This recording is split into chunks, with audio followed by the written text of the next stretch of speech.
বন্ধুরা কেমন আছো? মাই ভিলেজ ফুড চ্যানেলে সবাইকে স্বাগতম। আশা করি সবাই ভালো আছো। তো আজকে আমি একটা অন্য রেসিপি নিয়ে চলে এসেছি। তো চলো আজকে রেসিপিটা করা যাক। দেখুন বন্ধুরা, আমি এই শাকটা নিয়ে নিয়েছি। এর নাম কেউ বলে কুলকো ডগ বা কুলকো শাক, কেউ বলে কুলেখাড়া শাক। এই শাকটি যেমনই খেতে সুস্বাদু, তেমনি স্বাস্থ্যের পক্ষে খুবই উপকারী। এই শাকটা মাঠে যে কোনো জমির আলে এই শাকটা হয়। তো আমি এই জমির আল থেকেই, মাঠ থেকেই শাকটা তুলে নিয়ে এসেছি।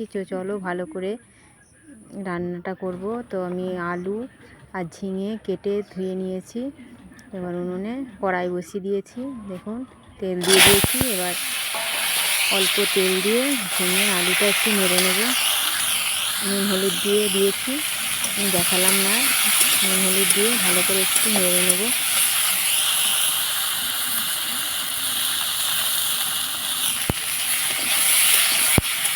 ভালো করে আলুগুলো নেড়ে নেব।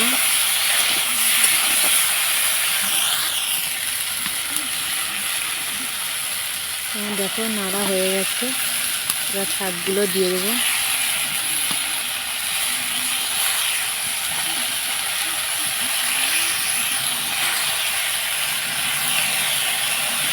আমার নাড়তে এইভাবে অসুবিধে হচ্ছে, একবারে শাকগুলো দিয়ে দিচ্ছি। তো আমি একটু চাপা দিয়ে রেখেছিলাম, চাপা দিতে শাকটা আমার কমে গেছে। দিয়ে এবার নাড়তে আর অসুবিধে হচ্ছে না। এবার এইভাবে ভালো করে শাকটার সাথে আলুগুলো নেড়ে নেব। ভালো করে আমি শাকটার সাথে নেড়ে নিচ্ছি। দেখো দিয়ে 5-6টা কাঁচা লঙ্কা চিড়ে দিয়ে দেবো। দিয়ে একটু আরও ভালো করে নেড়ে নেব।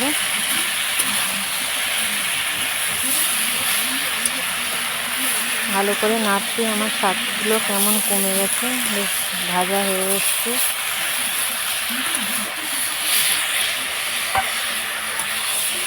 সবজিগুলোর সাথে বেশ আমার কষানোটা হয়ে গেছে। এবার জল দিয়ে দেবো। জল দিয়ে দিয়েছি।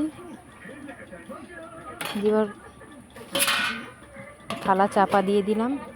আমি এতে নুনটা দিয়ে দিয়েছি পরিমাণ মতো। দেখো আমার সিদ্ধ হয়ে গেছে। চাপাটা খুলে নিয়েছি। এবার আলু দুটো গেলে দেখবো আলুগুলো হয়তো সিদ্ধ হয়ে গেছে। তো আমি এবার নাবিয়ে নেব। দেখো আমি নাবিয়ে নিয়েছি। আবার কড়াটা আবার চাপিয়ে দিয়েছি। এবার দিয়ে দেবো তেল। একটু বেশি করে তেল দিলাম। তেলটা আমার গরম হয়ে গেছে। এবার দিয়ে দেবো দুটো মাছের মাথা। মাছের মাথাগুলো ভাজা হয়ে গেছে। এবার একটু জিরে দিয়ে দেবো মাঝখানটা। জিরে সর্ষে একসাথেই পাইল করে দিয়েছি। এবার দিয়ে দেবো পেঁয়াজ। একটু করে পেঁয়াজ দিয়ে দিলাম। পেঁয়াজটা একটু হালকা ভাজা হয়ে যাবে।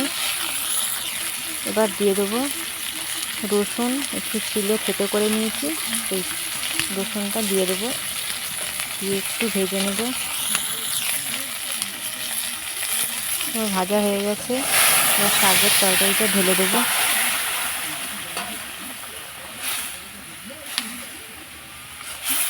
দিয়ে এবার ভালো করে নেড়ে ছেড়ে নেব। মাছের মাথাগুলো খুন্তিতে করে ভেঙে দেবো। আমার রান্নাটা হয়ে গেছে। এবার আগে থেকে জিরে ভেজে রেখেছিলাম, সেটা শিলে গুঁড়িয়ে নিয়েছি। এবার দিয়ে দেবো। ভালো করে মাছের মাথাগুলো ভেঙে দেবো।